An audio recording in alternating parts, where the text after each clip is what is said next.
Hola, soy Cristian Guevara, actualmente estudio licenciatura en Ciencias Jurídicas en la Universidad Gerardo Barrios, curso la cátedra de Derecho Notarial con el licenciado Mauricio Cardosa. En esta oportunidad hablaremos sobre las nulidades del instrumento público. En los videos anteriores mis compañeros ya les han hablado sobre la definición del instrumento público, la definición de nulidades, clases de nulidades, siendo estas las nulidades absolutas y las nulidades relativas. Yo específicamente les hablaré sobre las nulidades que se encuentran determinadas por la ley del notariado. Una de las características importantes de las nulidades es que deben estar expresamente determinadas por la ley. Nuestra ley del notariado no establece si las nulidades que regula son nulidades absolutas o relativas.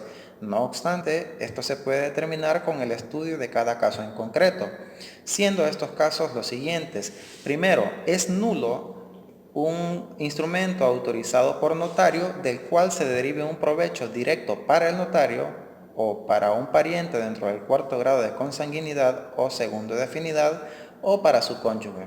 En este caso nos encontramos en un caso de nulidad absoluta, pues la única forma de corregir el error sería otorgando un instrumento nuevo ante notario distinto del primero. Segundo, es nulo el instrumento otorgado por personas incapaces o en ausencia de las personas o de sus mandatarios o representantes legales. Debemos observar que estas causas de nulidad coinciden con las causas de nulidad de los actos, pues el Código Civil regula la incapacidad como motivo de nulidad en el artículo 1318. De igual forma, la ausencia de las partes, mandatarios o representantes legales se considera como falta de consentimiento, lo que en la legislación civil genera una nulidad absoluta, aunque en la doctrina se reconoce como una causa de inexistencia del acto o instrumento, pues al no haber otorgantes no habría firmas y con ello no existiría consentimiento otorgado en ello. Tercero, es nulo el instrumento otorgado ante notario no autorizado para ejercer o suspendido para ejercer o inhabilitado para ello. El caso aquí mencionado, la ley lo determina como una nulidad absoluta según lo regulado en el artículo 64 de la ley del notariado. Cabe mencionar que es un instrumento que sea otorgado ante un abogado no autorizado, no ante un notario no autorizado. Cuarto, el instrumento autorizado por un abogado que ejerce un cargo incompatible con el notariado, al igual que en el caso anterior, el artículo 65 de la ley del notariado lo califica como nulidad absoluta. Ahora bien, de la simple lectura del artículo 33 de la ley del notariado, se deduce que la falta de requisitos del artículo 32 del mismo cuerpo normativo no es causa de invalidez.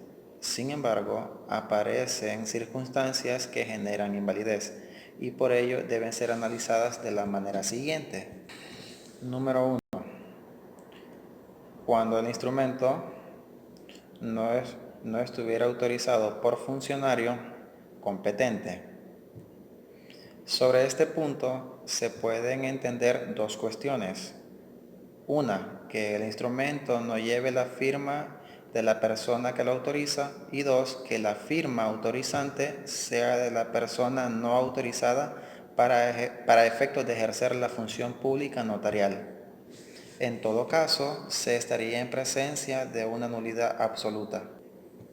Segundo, no suscrito por los otorgantes o por otra persona a su ruego. Anteriormente se dijo que el consentimiento de las personas se exterioriza a través de la firma en ellos, es decir, que la falta de estas firmas implica carencia en el consentimiento de los otorgantes y por consiguiente resulta nulidad absoluta o inexistencia del instrumento o acto. Tercero, no firmado por los testigos e intérpretes si los hubiera. Siguiendo el criterio de Fernández Casado, esta clase de nulidades es en cuanto a la forma del instrumento. 4. Si se comprobare falsedad, debe advertirse que el legislador confundió falsedad con invalidez, pues Como ya se dijo, la falsedad es una de las causas de ineficacia de los actos e instrumentos, al igual que lo es la invalidez. En realidad, en este caso debió haberse dicho que el instrumento sería ineficaz, pero no inválido. Los demás casos determinados por la ley. Uno de los casos que llama la atención es el caso regulado en el artículo 27 con relación al artículo 22, ambos artículos del Código de Comercio. Es necesario señalar que en algunas ocasiones la ley no ha determinado cuándo un instrumento estará afectado de nulidad. Sin embargo, la irregularidad en la manera de otorgarse y de autorizarse pone en duda su eficacia total. Algunos de estos casos los enunciaré a continuación. 1. La falta de identificación de los comparecientes. Esta es una obligación que se le impone al notario por medio del artículo 32, inciso cuarto de la Ley del Notariado, pues es un elemento importantísimo para la plena eficacia del instrumento. Esto debido a que la identificación de las partes u otorgantes es vital para exponer la individualización y descripción de todos los datos concurrentes. A estos datos comúnmente se les conoce con el nombre de las generales de los comparecientes. Dichas generales deben ser exactas y tomadas del documento único de identidad, que según la ley hace plena fe de la identidad de los comparecientes.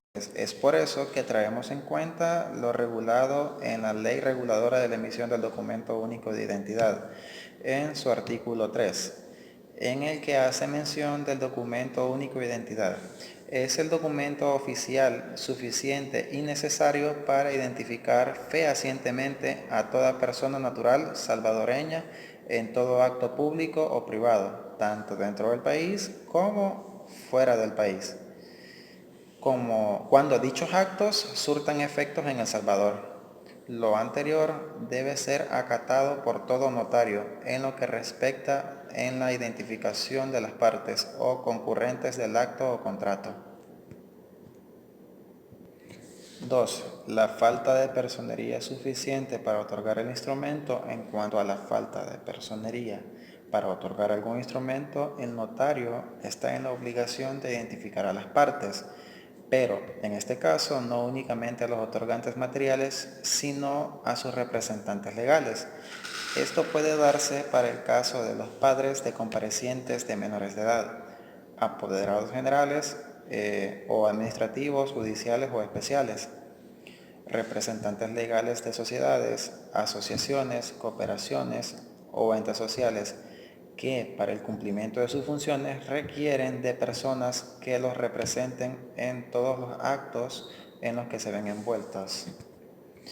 Por ello, en lo relativo a los poderes, el notario debe ser cauteloso y al no advertir sobre la personería suficiente con la que actúa, el notario incurre en la responsabilidad por negligencia o impericia grave.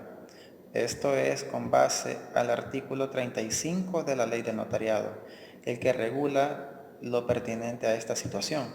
Asimismo, cuando se interviene por medio de un poder de cualquier clase, el notario deberá relacionarlo en el instrumento relacionado para que no exista duda de que se trata de algún apoderado o representante legal, y en ocasiones el poder deberá ser incluido e incorporado al legajo de anexos del protocolo del notario que esté en vigencia. Lo anterior tiene lugar cuando en el referido poder no constan facultades especiales para cumplirse o por cumplirse.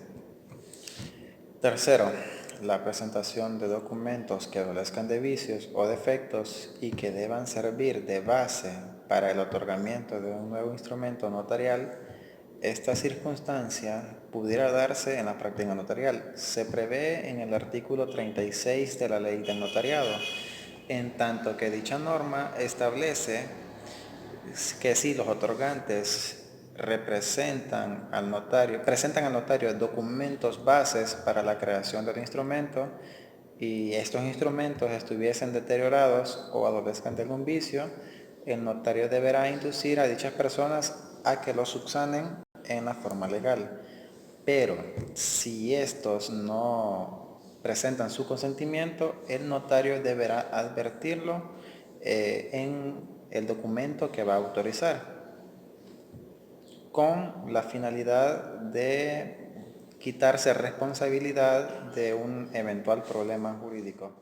Esto fue todo sobre el tema de las nulidades del instrumento público. Es de recalcar que este tema ya ha sido estudiado en las clases anteriores en el aula virtual. Sin embargo, nos hemos dado cuenta, tanto en las clases virtuales como en esta exposición, que las nulidades del instrumento público es un tema muy corto. Sin embargo, hemos tratado de darle la cobertura necesaria a aquellos puntos esenciales del tema.